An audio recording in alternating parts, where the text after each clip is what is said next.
brought to you by our friends at Corner Market, the official grocery store of the Out of Bounds Show. Your home-owned family store just got even better. Corner Market, a special place to shop in Bellhaven, Fondren, Northside Drive. The Out of Bounds Show, ESPN 1059 The Zone. Download the Corner Market app today. The Corner Market app. Download it today. Quality meat, fresh produce. Boar's Head. The best selection of Boar's Head, deli meats, cheeses, and hummus, all at Corner Market. 22 locations. CornerMarketMS.com. You're listening to the Out of Bounds Show. ESPN 1059 The Zone. We're streaming live on the Out of Bounds radio app, and you can watch the show right now on Facebook.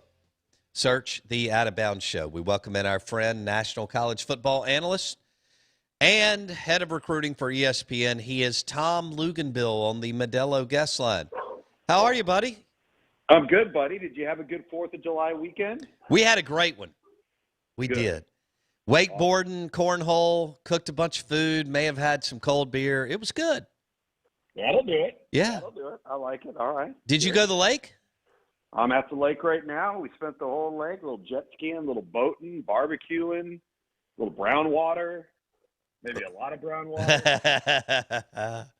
I love it. I love it. Well, good, man. Well, you know, we were talking about you yesterday. So we were off for a couple of days. Yeah.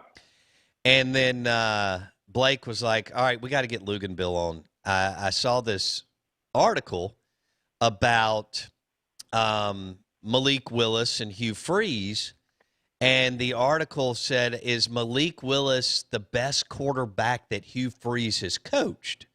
And, of course, you know, we were thinking, okay, well, Bo Wallace was really good, and he was a gamer, and Chad Kelly was really good. He didn't have the longevity. Shea Patterson was good, not great, but whatever. But he's coached some good players, and so that's a bold statement, Tom Luginbill.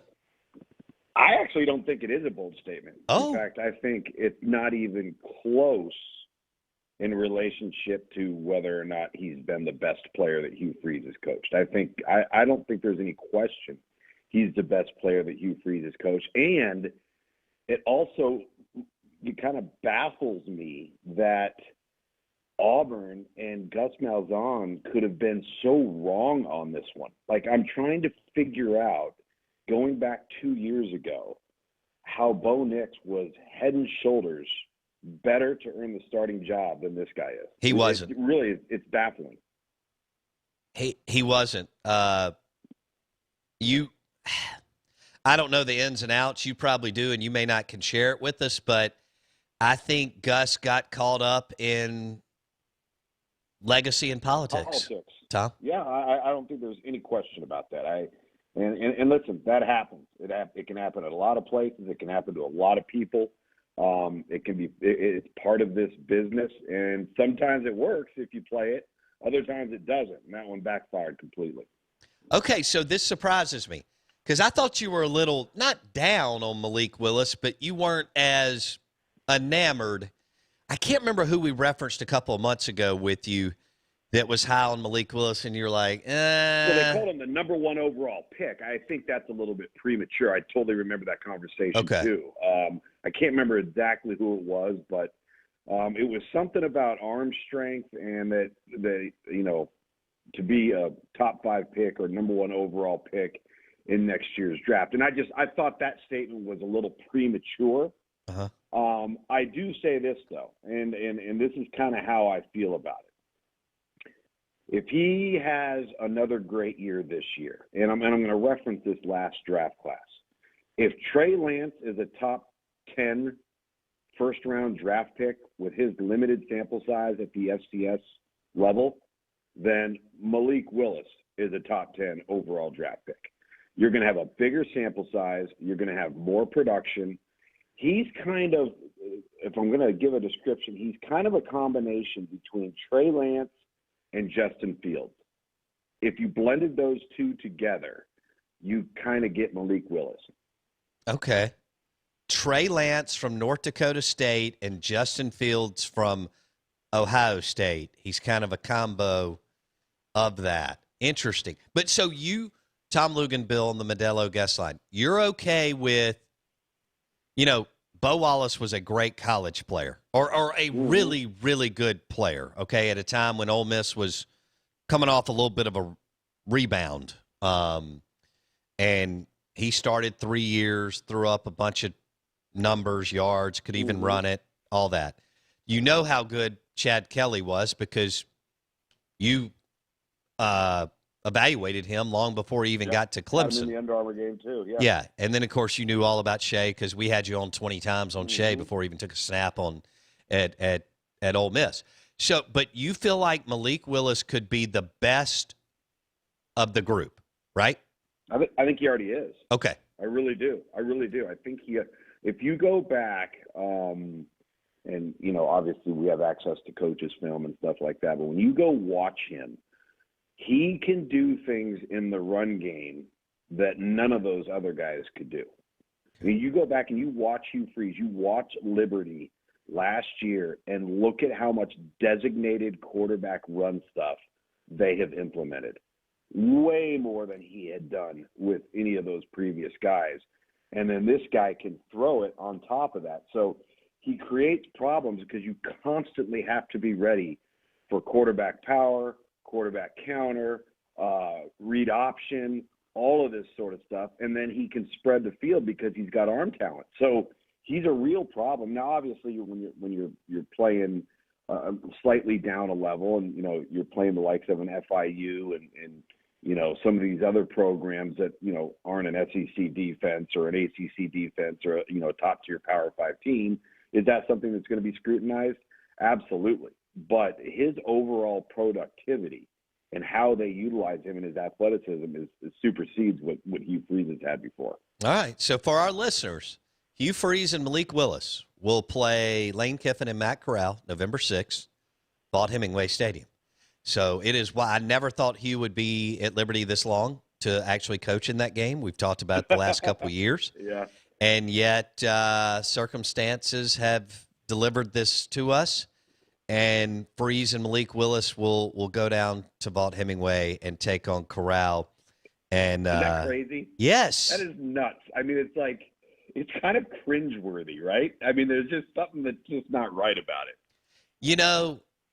Tom, with all the different coaches that we've covered on this show, and we have had at times, very likable and popular coaches come through the state of Mississippi because if you win, you know the drill. I mean, right now, a good chunk of the state of Mississippi is celebrating a national championship in baseball, right? That's a big deal. But, of course. But I'm not sure that I have ever experienced a coach that was so loved and popular at one time as Hugh Freeze at Ole Miss from about 2012 to 2016. I mean, Yeah. I mean, he's a likable guy. I mean, let's call it what it is, regardless of the choices he made and the mistakes that he made. He's really, really good with people. Yes. Well, you've sat in a room one-on-one with him, haven't you? Oh, yeah, many times. I mean, that is his element, okay? I mean, Yep. When he sits down with you, the three broadcasters for that week, whenever y'all sit down on Friday morning or Friday afternoon, and he was at Ole Miss. I mean, he is in his element. He's very personable, and he can make you feel like, or this is what our takeaway has been, he can make you feel like you're the most important person in the room when he's talking to you. No question. And that's, again, why he's a good recruiter. It's why he can interact with people. It's why he has a good team dynamic internally. He knows how to deal with people. And, Mac Brown is that exact same way. Yes. Matt Campbell knows how to deal with people really, really well. So there's several other people out there that just have a real good feel for that. Tom Allen at Indiana, really, really good in that regard. Who, by the way, coached under Hugh Freeze at Ole Miss. Yep. He may not be at Indiana long. I don't want to go way down the hole here, but I can't believe that Matt Campbell. We're about to get into Matt Corral. I cannot believe that Matt Campbell is still at Iowa State and not at a school that you can win even bigger and has more toys and all that, Tom. Well, this is just my take, and I go back to broadcasting midweek MAC games when he was at Toledo, and he has a very small town, blue collar, us against the world mentality. We may not have 5-star talent, but we've got 5-star people. You know, that type of mentality, because he comes from Mount Union. He comes from the NIA, the Division III level of football, where there's no scholarships, no resources, and you truly have to find people and coach people and develop people that are playing and sacrificing because they love it so much they can't live without it. And I think there's an appreciation of that with him, that maybe some of the bigger top-level jobs, he might feel like you get away from that a little bit. And think about it. Okay, he's making millions of dollars per year at a program that has a extremely reasonable fan base and reasonable expectations. That's rare. Rare. And he can afford to have a 5-7 season, you know, and then he'll bounce back and he'll get back to winning. He's at a place that right now in the conference, with Texas being down, TCU's had a couple of down years. He's kind of hit the right time, the right pocket for this whole thing to work. I think in order for him to leave, and I'd say the same thing about Tom Allen. I would say the same thing about Mark Stoops at Kentucky. It has to not only be a great job and a great opportunity, but all of the right things have to be in place. Do you remember when everybody was talking about him with the Tennessee job? So you look at Tennessee and you say, okay, well, Tennessee's a much better job than Iowa State. Well, not right now. It's not. It might have more bells and whistles. There might be more shiny toys under the tree. But right now, is it a better job than Iowa State? Absolutely not. And I think he recognizes that. And so in order for him to leave, in order for him to go somewhere, it's going to have to be at a place where all of the people, the infrastructure, and everything is aligned for him to have what he would perceive to be the right chemistry and the right mix and the right fit for what he does. And that's what Iowa State is right now. Iowa State is a Power 5 version of a little old school in Ohio. So he feels comfortable in that regard. And, you know, I've done 4 or 5 of his games, including a bowl game, and you have such an appreciation for what he values, and that's why I think you haven't seen him jump yet. There was strong rumors that Keith Carter reached out. This was before he got into the Lane thing, because Lane was about to take, I think, the Arkansas job. But several days before that, you know, things moved fast. But there was some strong, I guess, scuttlebutt that Keith Carter reached out maybe to his reps or whatever to see if there was some interest. So, you know, people have called, but like you said, he likes where he is. I wonder if Sarkisian's going to get Texas back. Mm-hmm. I wonder if that will be enough for him to start looking, if Texas starts to maximize their potential under Sark. Well, I think it's going to be really interesting too, is when Nebraska realizes that Scott Frost isn't the answer, they're going to back the truck up to Ames, Iowa, because that would be a good fit. I don't know if it would be a good decision on behalf of Matt Campbell, but the fit in terms of where Nebraska is right now as a program and what Matt Campbell is best at, I would back up the Brinks truck if I was Nebraska to try and lure Matt Campbell away. So you don't think Frost is going to get it done? Scott Frost will get it done at Nebraska? I don't. I might be wrong. And They're not any good on defense. They haven't gotten better on defense. They've been marginal on offense. I mean, you look at their schedule this year, 2 of their first 3 games are on the road versus ranked teams in Wisconsin and Oklahoma. Yikes. So they're going to be likely be 1-2 to start it off. I think that job's so much harder than people think it is. And it just goes to show you that players coaching. If you have better players than everybody else, trust me, you're going to win a lot of games. If you don't, all of a sudden that guru label and that genius label starts to go away. You know, it's hard. We're visiting with Tom Luginbill, national college football analyst with ESPN on the Modelo guest line. Man, Lugs, it's hard to fire or break up with the legendary QB who becomes your head coach. Look at Nebraska or Michigan, right? Yeah, I know. But I mean, look at this. Okay, you bring up a great point. But look at Michigan. What does it say about Michigan? All right, that they wouldn't fire Jim Harbaugh, they restructured his contract and re-signed him.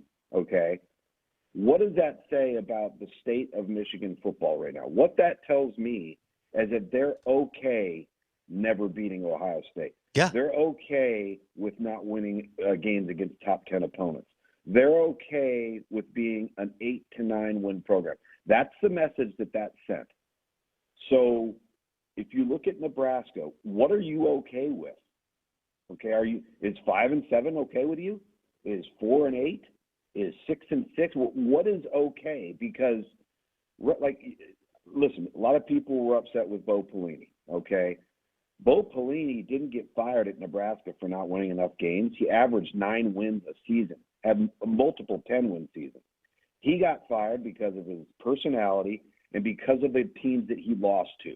He lost some games during his tenure there that you just can't lose if you're in Nebraska when you're winning 9, 10, games a year. That's right. Not where they are right now. You think those Nebraska fans would love to go back to the Bo Pelini days? Yeah, and Frank Solich for that matter. Frank Solich was 58-17. I think it was 58-17. If I might be off by a game or two. And they ran him like he went 20-35. Yep, they ran him out of town. And that was 2 years removed from playing for a national championship. I mean, holy smokes! And then he takes over a job at Ohio. What's he been there 15 years now? And just keeps winning the East. He keeps winning and winning and winning.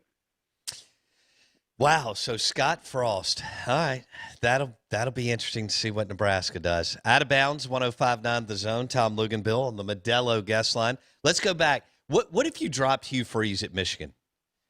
Because they operate like it's 1968. He would obviously go in, totally reboot their offense. There's not a lot of high-flying, high-octane stuff in the Big Ten. So, and offense is the great equalizer and quarterback spreading the field. He could go up there and win big. He could. I think the recruiting challenges are greater there than people believe just because of your footprint and your player pool. And then people may say, well, Ohio State has great players. Yes, they do. But they've also cast a wide net and have had a lot of success dipping into the South.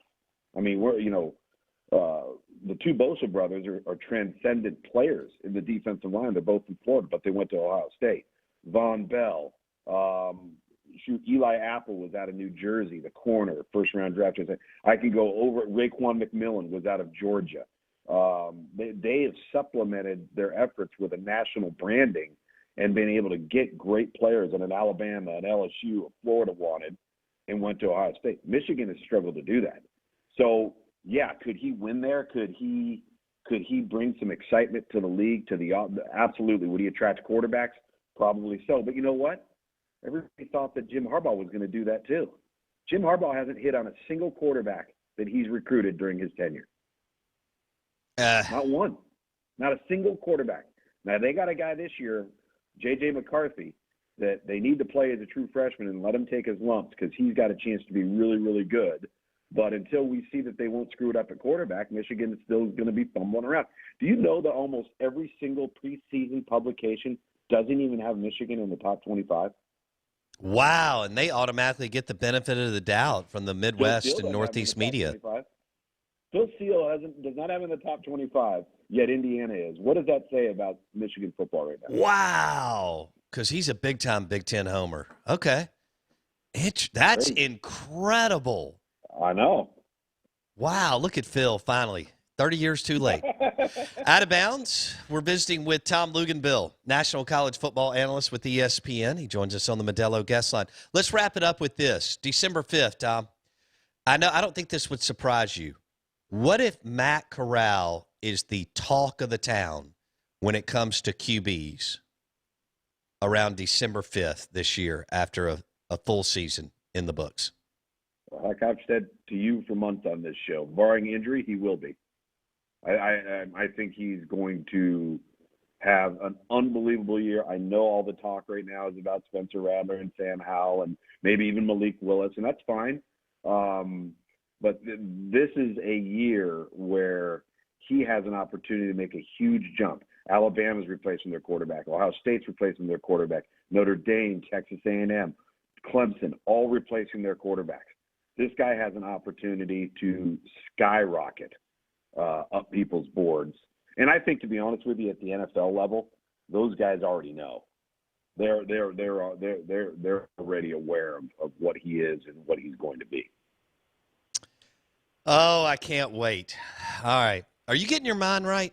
Are you getting ready? I mean, you tell me when you turn the page, like July 10th, 15th? How does this work for Tom Luginbill? No, I've already turned it. I had to let you know earlier in the week that I have a call to duty with SiriusXM. I've got a very unique contract. I'm kind of like an on-call position. So when my beeper goes off, I gotta jump to duty. And I have done more fill-in work for a 3-hour show on SiriusXM 84 and multiple of the conference channels. I think I did 8 of the last 10 days, including July 4th. Wow. All right, where every single channel and every single topic revolved around college football or NIL or recruiting. No more talk of baseball. No more talk of softball. No NBA talk. Right. It's all college football now. So I think that as we start to embark on, SEC and ACC media days and all those things, Big 10, Big 12, Pac-12, it's here, man. The magazines are flying off the shelves. It's a lot of fun. I can't wait. Enjoy a cold Coors for us later this afternoon. Absolutely. Be good, buddy.